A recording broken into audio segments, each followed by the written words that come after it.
introduction about myself. I'm a singer-songwriter, and my name is Brian Mo Fanxing. And my topic today I'll be speaking about is because since the topic today is about asymptotes, right? By the way, like math teachers have the hardest jobs. Like you have to pronounce asymptotes all the time, like asymptotes. Such a hard word to pronounce, right? The asymptotic nature of Eastern and Western literary musicology. Really sounds like a thesis paper, right? To simplify things, basically what I'm trying to compare is Eastern and Western music and how they lyrically present themselves, how we present our emotion, how we express differently. But there is an asymptotic nature, meaning that underlying, like, different expressions, but the underlying emotion and human nature reflected in these lyrics, they're actually very similar in its core. And mainly today, because of time constraint, we'll only focus on Mandarin and English pop songs. Okay. So, oh, the hole did not cover my face. Nice. Alright, so little self-intro. I think I don't need to introduce that much because I just opened with a song, right? So you guys know I'm a singer-songwriter. I graduated from UC Berkeley, and I worked as a financial analyst. Then I came back here and studied in Taida NTU in grad school for computer science and information engineering. And then I became a singer, right? There's no logic behind, right? Like financial analyst to engineer to singer. Why? I guess it's because my career, I feel like as a singer, really it helps me to express myself because music is all about expression, right? And I feel like this is the kind of job that I can really tell my story. And that's just a picture of me still trying to get used to my new haircut.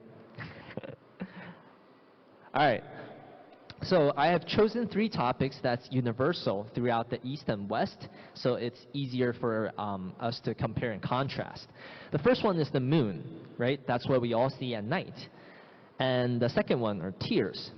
Well, we all cry when we failed our first final, right? And the third is alcohol. Well, I think that's something that we all had a little too much when we realized we're still single at prom, right? By the way, it takes a lot for a guy to admit he's still single at prom. It takes even more courage to admit this is the same outfit that I wore to my prom. All right. And for those kids out there, all right, the third one, not for you, okay? Not for you. All right, the first topic is the moon. So I think if we take a cursory look at, I guess, the broad literature of musicology, we realize that the moon is often depicted as adventurous and like romantic, right? Fly me to the moon, let me play among the stars, right? Or 私奔到月球, like that's elope to the moon, right? That's very romantic. And by the way, Fly Me to the Moon is actually the first song to ever be played on the moon, right? Actually by the second man on the moon, Buzz Aldrin. So really what Louis Armstrong, the first man on the moon, is saying is like one small step for man, one giant leap for mankind. He's actually saying one giant leap before Buzz Aldrin because he's the second guy. And then for 五月天 and 邓丽君, there's 私奔到月球 and 月亮代表我的心, and like Moon River. These are all like classics, right? Classics of how the moon is depicted both in the East and the West as something like adventurous and romantic. But of course we have the other side, right? Where the moon is depicted in a more like a sad and like blue, like melancholy, like image, right? Bruno Mars talking to the moon, 提定的鬼女, right? They're actually both talking about how when you're really lonely at night, you only have the moon to talk to, right? So this is almost a universal theme. No matter if it's romantic or sad, both in the East and the West, there's no connection between, but we all project similar emotions towards the moon when we're feeling a certain way, right? And by the way, I think this is really funny about something funny about human nature, right? When you're in love, you're like, oh, let the moon be the witness, let's fly to the moon, let's elope to the moon. But the next minute, when you're heartbroken, you're like, oh, blame it on the moon, shame on the moon, or like, 月亮惹的祸, right? So I think it's not the moon that's really changing, right? Of course, there's different phases. There's waning and waxing of the moon. But really, it's the human emotion that's changing, right? It's the projection of the moon that's changing. By the way, 月亮惹的祸 is actually a love song, but we'll skip this story for now. All right, and a little bit of contrast between the East and West. Of course, this is just a tendency, right? So I guess in the West, a lot of the times the moon is depicted as something that's more mysterious, like dark side of the moon, right? Mysterious at the dark side of the moon, like in Mulan. And in the East, I think it's a little bit more like depicted as in like hope giving, right? Like it gives hope, it lights up people's heart, like 城里的月光把梦照亮, right? But this is just a tendency, because there are songs that actually cover both in East and West that compare this light and dark side of the moon. But what am I really trying to say here is that no matter if it's the light side or the dark side, the romantic side or the sad side that's depicted by the moon, it's actually the human nature, right? It's us observing that, oh, there's the moon, and the different phases of the moon actually represents like the full spectrum of our human emotion. So if you think about it, the East and West have, of course, very different expressions when it comes to writing the moon as an object in their lyrics. But the underlying human observation and then the projection and maybe the imagination, because the moon is so far away of the moon, is actually very similar in its core, right? 所以人有悲欢离合，月有阴晴圆缺嘛, right? Like all these different spectrums of human emotion can be seen, imagined when we look at the moon at night. All right, tears. I think we're a little short on time, so I'll be a little fast. The colors of tears actually depicted as blue in both the East and West. But if you think about it in real life, tears aren't blue. If tears are blue, it's like alien-like. You don't really cry blue tears, right? But actually, in like a lot of these songs, both in the East and the West, even the color of tears are the same, right? 水蓝色眼泪, don't it make my brown eyes blue? And I guess tears are a universal symbol for pain, right? Like Tears in Heaven, 星血的咒歌, they depict like crying as an emotional form of like pain. Right? And a quick contrast would be, I think this is where you can see the background influences between, I would say, the East and the West, where linguistically and culturally, I think the West would be more associated with an active tone, and the East would be associated with a more passive tone, or a more like polite or like stand back stance, right? So Amy Winehouse saying like tears dry on their own, like I don't care, I'm not gonna, like both of these songs, Tears Dry on Their Own and 不让我的眼泪陪我过夜, they're talking about how they're not gonna let emotion and the sadness overpower them, right? But as you can see in Amy Winehouse song, she's like, you know what are tears? Tears dry on their own anyway. And in Qi Qing's 不让我的眼泪陪我过夜, it's almost like a struggle. He's like, oh, like I'm not gonna let my tears like weigh me down and accompany me during the night, right? So one's more active and one's more passive when it comes to the lyricist's tone. But what does this actually mean? Like, even if the tone is different, even if all the expressions of how the tears are presented are completely different, there is an underlying similarity, and hence the asymptotic nature. Because if you think about it, asymptotes are, Miss Yvonne, I hope I'm saying this correctly, asymptotes are basically where the curve looks like it's not going to touch a line, but it will when you expand its horizon. So when you look at lyrics like in a detailed like script, you're like, ooh, it's not really similar, right? The tone is different. Yes, the expression is different, but the underlying thing is that we all try to convey our own human emotions, right? The symbolic, like there's many different kinds of tears. There's happy tears, there's sad tears, but they're all associated with a strong sense of emotion. that the lyricists are trying to express. And third is the topic of alcohol. I've only seen this kind of things in college, okay, like that many alcohol. I'm way past that age anyway. All right, so there's a lot of different songs and about like alcohol, especially the types of alcohol.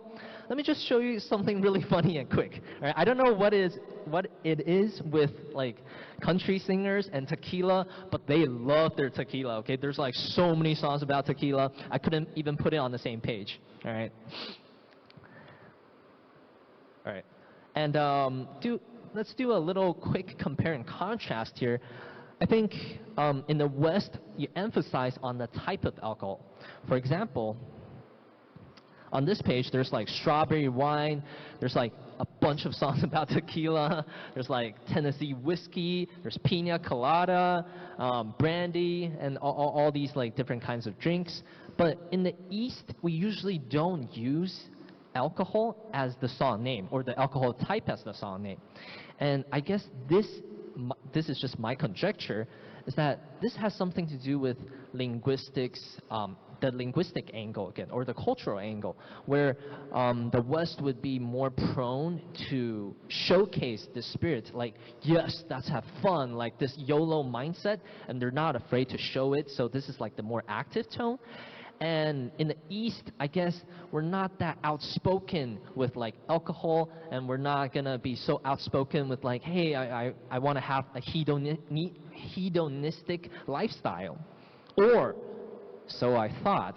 Like in the next page, I'll show you guys, I'm totally wrong here. But just to compare like the differences, yes, in the East, there's a little bit less songs that with alcohol names as the actual song title, but the similarity here is like striking, right? They're both talking about how you drown your sorrow or you release your tension, right? By the way, that's not how I release my tension as a musician, although a lot of my coworkers do. All right, so this is where I'm totally wrong, okay? When I did my research, I dug a little bit, and I'm like, you know what? Like, yeah, 将进酒 by Li Bai, right? This was from back in the Tang Dynasty, right? So YOLO is not a new mindset. By the way, for those of you who don't know what YOLO means you only live once. Of course you only live once. I don't even know why like young people say it these days. But actually, I'm sorry, I'm also a young person. I should know. Okay. But anyway, YOLO's not a new mindset. Like this mindset of like, oh, we have to like live life to the fullest, no regrets. We do whatever we want. We stay like bottoms up. We drink up. Let's just have fun today, and we think about tomorrow like when tomorrow comes. That kind of carpe diem, like seize the moment type of attitude, that's not new. That's not even like a Western thing, right? Because if you look at like 将进酒 by Li Bai, that's back in the Tang Dynasty, right? 人生得意须尽欢，莫使金樽空对月. That basically means life is too short, bottoms up. Isn't that what YOLO actually means, right? And also like 古来圣贤皆寂寞，唯有饮者留其名. That's only the good die young. So if you think about it, it's not just the East and the West. It's actually like these kind of mindset or similarities in human nature. It goes way back. It's not just like bound by geography or by culture. It actually exceeds time as well. It's not even something that's like new. So what I'm trying to say is that we all have, the reason why a lot of the music have different expressions is because, yes, there's like language difference, linguistic difference, cultural difference and all that. But the underlying need and desire for us to express ourselves, the underlying need for example, emotional catharsis, like alcohol, that's the same.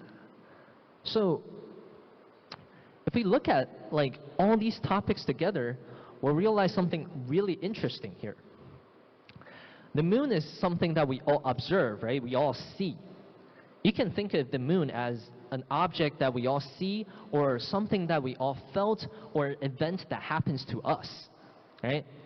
And then after receiving this information, or after observing, or after being hit by this event, we have our own reaction, which is the tears or emotion, human emotion. And after these emotion, we'll start to think. We'll be like, how are we going to react to our emotion? Are we going to bottle it up? Are we going to release it? That's the alcohol, right? That's the human catharsis portion.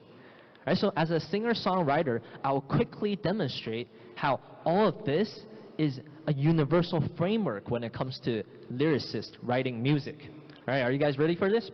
So for example, last night, I was writing like my TED Talk speech, right? So I'm like, I look up at the moon, it's 12 a.m., and I'm like, I'm so tired. I don't know if I can do this. And that's setting the scene, right? That's what we call the verse. We usually have a background of like where the artist is at, how he's feeling, like a foreground, or almost like a foreplay of things, right? And then pre-chorus is where we show like the artist's emotion during that situation or during that. So I see the moon, I'm writing my script for TED Talk, and then the emotion here comes. Pre-chorus, right? I'll write something like, I like burst into tears because I can never get my speech on time. Like I always exceed the 18-minute limits, right? So that would be like maybe my pre-chorus. That's my emotion. And then at the end, the alcohol part is where maybe the chorus starts. Because chorus usually in a lot of music these days, I'm a pop artist, right? So chorus in pop is usually where you hit every audience with similar emotion. And that's emotion is usually the release of tension and emotion. And that's usually the chorus, right? That's the catharsis part. So I'll be like, I can never get this done on time, but you know what? I'm still gonna try, right? I'm inspired. And why am I inspired? Because I just had a few glasses of wine or something like that. So that would be an actual song, right?